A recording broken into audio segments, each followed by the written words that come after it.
TGT 2021 की vacancies आ गई हैं। कहने के लिए तो 12,603 पद हैं। सुनने में कितना अच्छा लग रहा है ना कि 12,000 से ज़्यादा पोस्टेज हैं, लेकिन इनकी वास्तविकता क्या है, इनको हम जानने वाले हैं कि सब्जेक्ट वाइज कितनी सीटें हैं, कितनी वैकेंसीज हैं, एलिजिबिलिटी क्राइटेरिया क्या है, सिलेक्शन प्रोसीजर क्या है और एज लिमिट क्या है, और बायोलॉजी वालों के लिए मुश्किल क्यों है, कौन से लोग बायोलॉजी का फॉर्म नहीं भर सकते, जिन्होंने लाइफ साइंस से पढ़ाई की है लेकिन फिर भी वे बायोलॉजी का फॉर्म नहीं भर सकते, क्या है प्रॉब्लम्स, इन सब के बारे में हम देखेंगे। क्या है इनका कंपल्सरी सब्जेक्ट, ये सब कुछ हम देखेंगे। तो चलिए हम शुरुआत करते हैं। सबसे पहले सीट से शुरुआत करेंगे, कितनी पोस्ट आई हुई है।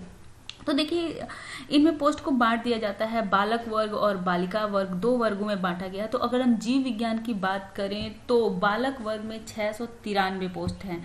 कहने के लिए काफ़ी अच्छी पोस्ट हैं, सच में काफ़ी अच्छी पोस्ट हैं। 693 पोस्ट हैं टोटल, ठीक है।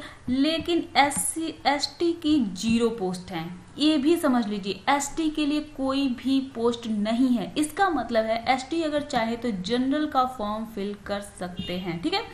तो जनरल की सीट है 411 और ST के जितने भी कैंडिडेट हैं वे फॉर्म फिल करेंगे एज ए जनरल, और जब एज ए जनरल वे फॉर्म फिल करेंगे तो उनके नंबर्स कहाँ पे आगे जाएंगे, जनरल कैटेगरी में, ठीक है।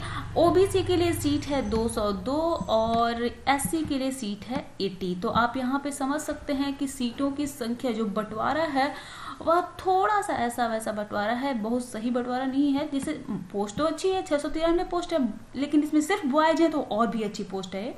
कह सकते हैं कि सिर्फ बॉयज के लिए तो काफ़ी अच्छी पोस्ट हो जाती है। 693 पोस्ट और 411 जनरल के लिए है, और इसमें ST भी आएंगे। OBC कैंडिडेट्स भी जा सकते हैं जो न जाना चाहें OBC में, और ऐसे मतलब अगर हम बात करें जनरल में तो सभी आ सकते हैं, ठीक है। लेकिन बाकी अगर SC और OBC की बात करें तो उनके लिए अच्छी पोस्ट है कि उनके में कोई और नहीं जा सकता, मतलब इस कैटेगरी में कोई और नहीं जा सकता, सिर्फ यही जा सकते हैं। तो ये पोस्ट काफ़ी अच्छी है। तो जितने भी अगर OBC कैंडिडेट हैं या SC कैंडिडेट हैं उनको तो अपने कैटेगरी में फॉर्म जरूर फिल करना चाहिए, क्योंकि उनके पास बेहतर ऑप्शन है। और जो ST हैं वे जनरल में फॉर्म फिल कर सकते हैं, और जनरल वाले तो ऑलरेडी जनरल में ही फिल करेंगे। और यहाँ पर EWS के लिए कोई भी अलग से नहीं बताया गया कि इसमें से EWS को निर्धारित कितना किया जाएगा। तो इसी 411 में से जो 10% होंगे वे EWS के लिए सीटें होंगी, ठीक है।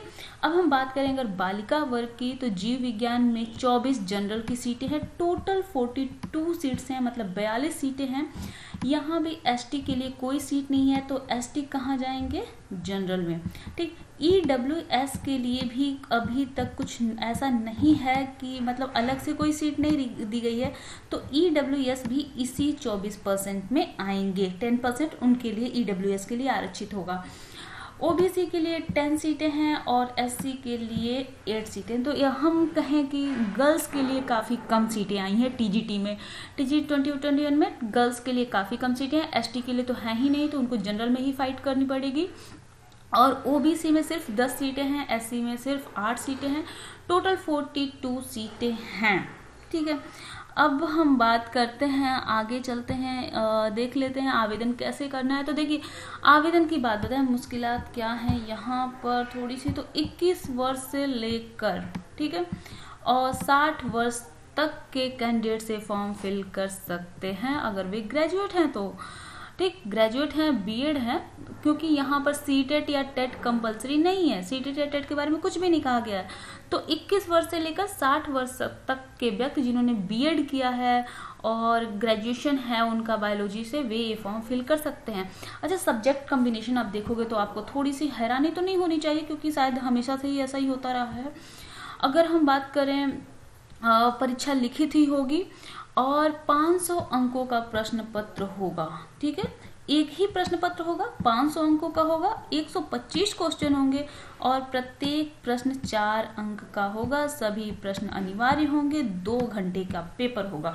यानी अगर हम पूरी तरह से बात बताएं तो 2 घंटे यानी 120 मिनट में 125 क्वेश्चन, एक क्वेश्चन 4 नंबर का, अगर गलत करते हैं तो 4 नंबर नहीं मिलेंगे, लेकिन निगेटिव मार्किंग कोई भी नहीं है, ठीक है। निगेटिव मार्किंग कोई भी नहीं है, तो आपको सभी प्रश्न करने हैं। अब हम आगे आते हैं शैक्षिक अर्हता की बात करें तो जीव विज्ञान की जो शैक्षिक अर्हता है वह है कि जंतु विज्ञान तथा वनस्पति विज्ञान के साथ जिन्होंने बीएससी किया है वही यह फॉर्म भर सकते हैं। बायोलॉजी का फॉर्म सिर्फ वही भर सकते हैं जिन्होंने जंतु विज्ञान और वनस्पति विज्ञान के साथ बीएससी किया है। मतलब यहाँ पर कोई भी समकक्ष अर्हता नहीं है। जैसे कि अगर किसी ने जंतु विज्ञान, माइक्रोबायोलॉजी और केमिस्ट्री के साथ किया है तो वह यह फॉर्म नहीं भर सकता। ठीक ऐसे ही किसी ने अगर वनस्पति विज्ञान लिया है और उसके साथ उसने बायोकेमिस्ट्री ले लिया और उसके साथ अगर केमिस्ट्री ले लिया या फिजिक्स, मतलब कुछ भी लिया, तो वह ये फॉर्म नहीं भर सकता। तो मतलब दो सब्जेक्ट, जंतु विज्ञान और वनस्पति विज्ञान, जिनके दोनों सब्जेक्ट होंगे वही लोग यह फॉर्म भर सकते हैं।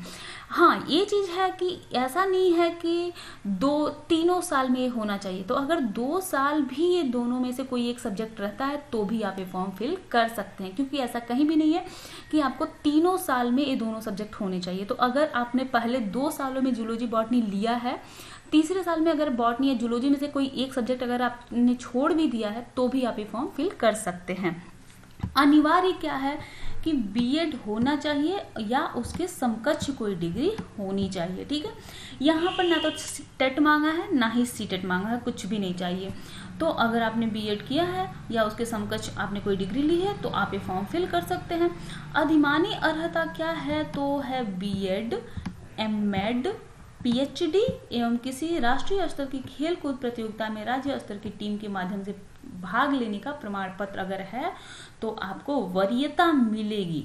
ठीक है, रिटेन के बाद जब सब कुछ देखा, डॉक्यूमेंट्स वेरिफिकेशन होंगे तो उस समय यह देखा जाएगा, जिसके पास ये सब डिग्री होंगी उनको दिया जाएगा अधिमानी अर्हता। यहाँ पर बीएड लिखने का कोई मतलब नहीं था, क्योंकि बीएड तो अनिवार्य लिखा गया है तो उसकी कोई आवश्यकता तो नहीं थी।